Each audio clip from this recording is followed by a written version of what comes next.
Hi, hello, good evening. In today's class, we are going to discuss about the lesson aldehydes, ketones and carboxylic acid, which is a 12th chapter in your CBSE syllabus, 12th standard CBSE syllabus. It is a 12th chapter, which is present in your second term. So the lesson name is aldehydes, ketones and carboxylic acid. They are collectively called as carbonyl compounds. So these are compounds which are having the carbonyl group. That means the carbonyl group is CO group. So the CO group, the compounds which are having the carbonyl group are called carbonyl compounds. And aldehydes, ketones and carboxylic acids comes under the type of carbonyl compounds. And the general representation for aldehydes, are COH. And the general representation for ketones are COR dash. And the general representation for carboxylic acids are COOH. So in all the three category you have the group CO group. So they are collectively called as carbonyl compounds. So all these three are collectively called as carbonyl compounds. The functional group for aldehyde is CHO. The functional group for ketone is CO. And the functional group for acid is COOH. And today I am going to explain about the IUPAC nomenclature for ketones. Okay.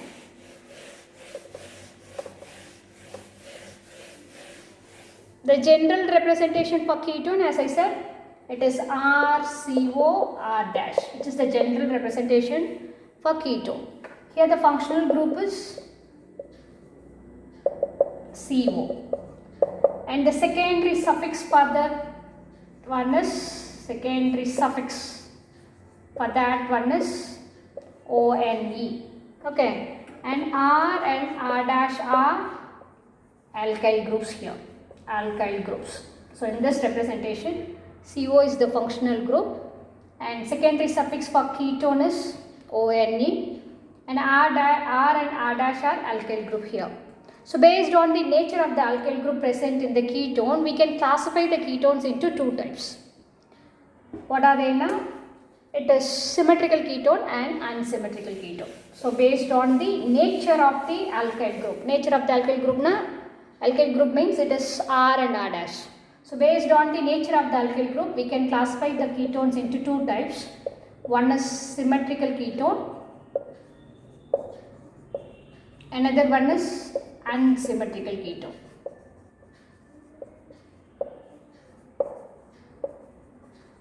If the alkyl groups attached to the CO group are same, that means R is equal to R dash, then the ketone is said to be a symmetrical ketone.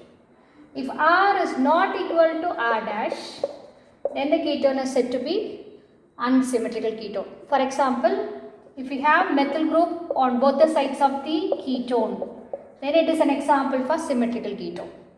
If one side is methyl, the another side if you have the ethyl group, that means here one carbon is present, here two carbons are present. If it is so, then the ketone is said to be a unsymmetrical ketone. So there are two kinds of ketones, one is symmetrical ketone, another one is unsymmetrical ketone. In symmetrical ketone, R will be equal to R dash. In unsymmetrical ketone, R will not be equal to R dash, right? The next thing I am going to explain about the nomenclature. So the IUPAC nomenclature, I am going to explain the IUPAC nomenclature for ketones. IUPAC nomenclature for ketones. See, you should know that every IUPAC name should have four parts in it. The first part is prefix, and the second part is root word, then the third part is primary suffix, fourth part is secondary suffix.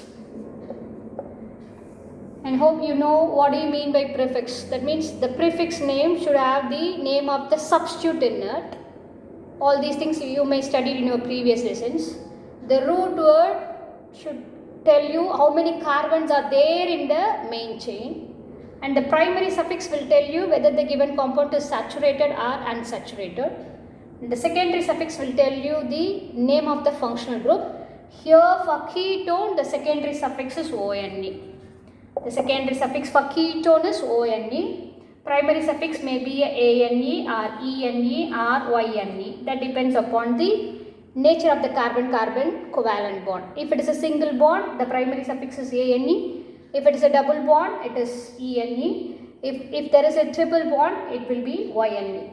And the root word is the number of carbon. Root word tells you the number of carbon in the main chain. If one carbon is there, meth. If two carbons are there, eth. If three carbons are there, prop, like that. And the prefix name is the name of the substitute present in your compound. Okay, I'll explain you some of the examples. The first example here I have given you is CH3, CO, CH3. And the common name for this one is methyl. Here also it is methyl. One carbon is there, na? That alkyl group is called as methyl. So methyl group, here also it is methyl. So dimethyl ketone. Dimethyl ketone is the common name. Is the common name for this compound. Okay. For IUPAC name, next thing I am going to explain you about the common IUPAC name. For IUPAC name, the first rule is you have to select the chain. So the long chain contains how many carbons in it? 3 carbons are there. See, here there is no substitute, so prefix is ruled out. And the number of carbons are 3 in the chain, so the root word is prop. And the primary suffixes, all carbons are having single covalent bond between them. So the primary suffix is ANE. And the secondary suffix for ketone, as I said, it is ONE. The first letter of the secondary suffix is O, which is a vowel letter. So you have to drop out the E and you have to connect all the 3 names. That means propanone. Propanone is the IUPAC name for the compound, which is dimethyl ketone. Dimethyl ketone is the common name. Propanone is the IUPAC name. Okay. Then the second example.